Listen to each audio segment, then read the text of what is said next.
नीलाञ्जनसमाभासं रविपुत्रं यमाग्रजं छायामार्तण्डसम्भूतं तं नमामि शनैश्चरम्। जय माता रानी। दोस्तों, आप देख रहे हैं आपका अपना YouTube चैनल मृत्युहार टोटके। मैं हूं आपके साथ रिमझिम शर्मा। दोस्तों, शनिदेव, देखिए, शनिदेव का नाम आते ही हम सबके मन में एक डर की स्थिति उत्पन्न हो जाती है। स्वाभाविक सी बात है कि जो भी लोग जीवन में शनि की महादशा, साढ़े साती, ढैया से गुजरते हैं, उन्हें बहुत प्रकार की परेशानियों का सामना करना पड़ता है। तो आज इस वीडियो में मैं आपके साथ, अगर आप भी शनि की साढ़े साती या ढैया से गुजर रहे हैं, तो कौन से ऐसे कार्य हैं जो भूल कर आपको नहीं करने हैं। दोस्तों, क्या वो ऐसे कार्य हैं जो शनि की साढ़े साती में शनि देव की कृपा प्राप्त करने के लिए आपको करनी चाहिए? ये दोनों ही बहुत ही महत्वपूर्ण जानकारियां आपको प्राप्त होगी, तो वीडियो को अंत तक जरूर देखिएगा। देखिए, शनि को कलयुग में दंडाधिकारी माना जाता है। शनि की साढ़े साती एक ऐसी अवधि होती है जो मन को नकारात्मक रूप से बहुत ज्यादा प्रभावित करती है और इसके बहुत ज्यादा दुष्प्रभाव हमारे जीवन पर पड़ते हैं। दोस्तों, ज्योतिष शास्त्र में शनि देव को बहुत ही महत्वपूर्ण दर्जा प्राप्त है। ऐसी मान्यता है कि शनि लोगों को उनके कर्मों के अनुसार अच्छे या बुरे फल देते हैं। ज्योतिष शास्त्र के मुताबिक साढ़े साती शनि की 7.5 साल तक चलने वाली दशा है। दोस्तों, शनि सबसे धीमी गति से घूमने वाला ग्रह है जो एक से दूसरी राशि तक गोचर करने में लगभग 2.5 साल का समय लेता है और इस तरह पूरी परिक्रमा करने में शनि को लगभग 30 साल का समय लग जाता है। तो शनि की साढ़े साती में अगर नियमों का पालना कर लिया जाए तो उस व्यक्ति को बहुत कम कष्ट उठाने पड़ते हैं। तो आइए जानते हैं कि शनि की साढ़े साती में किस प्रकार से हम बच सकते हैं। अगर जीवन में हमने बुरे कर्म किए हैं, उससे शनिदेव अगर नाराज हैं, किस तरीके से उन प्रभावों से हम थोड़ा राहत महसूस कर सकते हैं। ऐसे कौन से कार्य हैं जो हमें भूल कर नहीं करने चाहिए अगर शनि की साढ़े साती, ढैया या फिर दशा में भी आप हैं। तो दोस्तों, इस दौरान जो सबसे पहला ऐसा कार्य है जो आपको ध्यान देना है, किसी से भी तर्क वितर्क आपको नहीं करना है, चाहे घर में, पड़ोस में और या आप जहां पर वर्क प्लेस है, ऑफिस में है, कारोबार से जुड़े हैं, कहीं पर भी लोगों से तर्क वितर्क से आपको बचना है, क्योंकि इसमें हमेशा आप ही बुरे फंसेंगे। ऐसा मान के चलिए अगर आप शनि की साढ़े साती में हैं। दूसरा, शनि की साढ़े साती में आपको ड्राइविंग, आजकल देखिए सभी लोग ड्राइविंग करते हैं, बाइक चलाते हैं, कार चलाते हैं, तो ड्राइविंग करते समय आपको हमेशा सतर्क रहना है, क्योंकि ऐसे समय में दुर्घटनाओं का खतरा बहुत ज्यादा बढ़ जाता है। तो अगर आप भी शनि की साढ़े साती ढैया में हैं, तो आपको ड्राइविंग करते वक्त सतर्क रहना है। देखिए, ऐसा मैं बिल्कुल नहीं कहूंगी कि ड्राइविंग नहीं करना है, कोई इतने लंबे समय तक नहीं छोड़ सकता। जरूरी काम से हम रोज दफ्तर जाते हैं, कारोबार पर जाते हैं, अपने ऑफिस में, तो हम ड्राइविंग छोड़ तो नहीं सकते, लेकिन सतर्कता से हमें ड्राइविंग करनी है।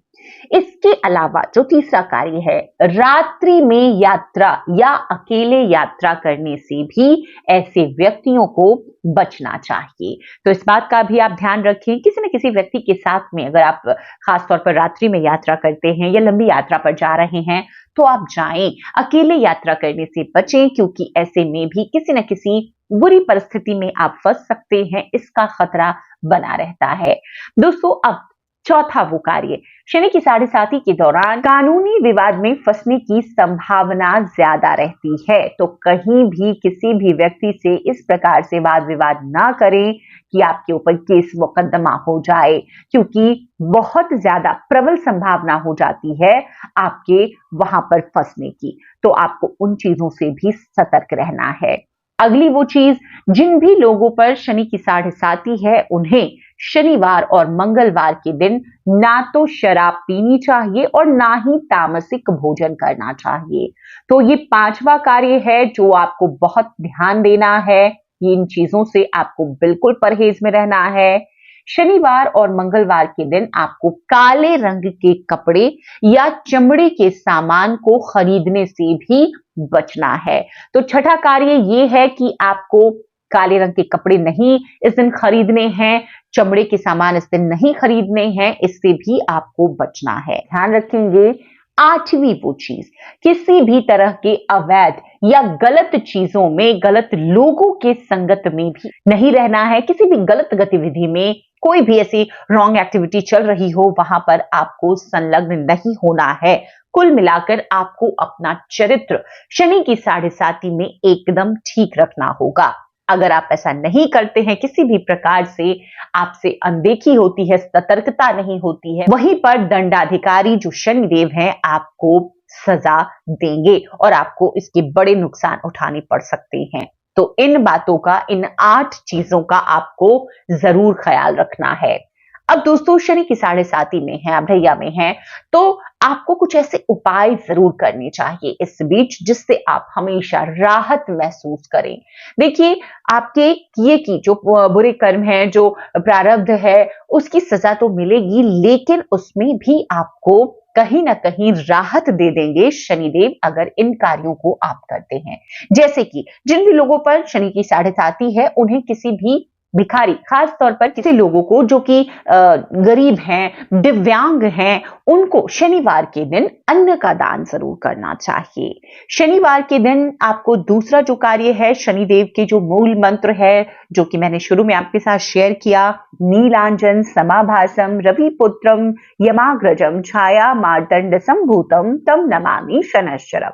इस मंत्र का जप कम से कम 1 माला, रुद्राक्ष की माला लें, 1 माला सुबह की पूजा में ही आप जरूर जप लें। इसके अलावा शनिदेव के जो बीज मंत्र है, ओम प्राम प्रीम प्रौ सह शनैश्चराय नमः, इस मंत्र का आपको जप करना है। इस मंत्र से भी बहुत लाभ आपको मिलेगा। तो दूसरा ये कार्य आप जरूर कर ले। देखिए, ये कार्य आप किसी मंदिर में कर सकते हैं या घर पर भी आप इन मंत्रों का जप कर सकते हैं, एक दीपक लगा करके शनिदेव के नाम का। तो दोस्तों, अब जो अगला कार्य है, शनि की साढ़े साती के दुष्प्रभाव को कम करने के लिए शनिवार के दिन शाम के समय एक कटोरी में सरसों का तेल डालकर, लोहे की कटोरी हो तो बहुत अच्छा है, उसमें 11 साबुत उड़द डालें और उसमें आप अपना चेहरा देखें। चेहरा देखने के बाद में आप उस तेल को शनि मंदिर या हनुमान मंदिर में जाकर के रख आए। खासतौर पर शनि मंदिर में आप जाकर के उस तेल को वैसे ही रखाएं। जो लोग शनि का दान लेते हैं वो उस दान को ले लेंगे। ऐसा करने से बहुत आपको ज्यादा राहत महसूस होगी। तो इसे छाया दान कहते हैं। अगर आप करते हैं तो शनि की साढ़े साती ढैया या महादशा में आप पीड़ित हैं तो आपको इसमें बड़ी राहत महसूस होगी। तो आप इस उपाय को कर सकते हैं। जो अगला कार्य है, शनिवार के दिन हनुमान चालीसा या शनि चालीसा का भी अगर आप पाठ करते हैं, इससे भी आपको बड़ी राहत मिलती है। अब किसी की कुंडली में अगर ज्योतिषीय सलाह के बाद नीलम की जरूरत है उन्हें शनि की साढ़े साती में, तो आप उन्हें नीलम भी धारण करवा सकते हैं। इससे भी बहुत राहत महसूस होगी। तो ये ऐसे वो 8 कार्य हैं, उपाय हैं जो शनि की साढ़े साती ढैया से अगर आप पीड़ित हैं तो आपको अपनाने चाहिए। इससे आपको बहुत राहत महसूस होगी। तो उम्मीद करती हूं अगर आप भी शनि की साढ़े साती ढैया दिशा में हैं और पीड़ित हैं, बहुत तरह की परेशानियां जीवन में आ रही है, तो इन कार्यों से परहेज रखें और इन उपायों को जरूर अपनाएं। वीडियो अगर पसंद आया हो तो लाइक जरूर कर दीजिएगा। आगे जिन भी लोगों को इसकी जरूरत हो उन तक जरूर पहुंचाइए। वीडियो देखने के लिए बहुत बहुत शुक्रिया। जय माता रानी। हर हर महादेव।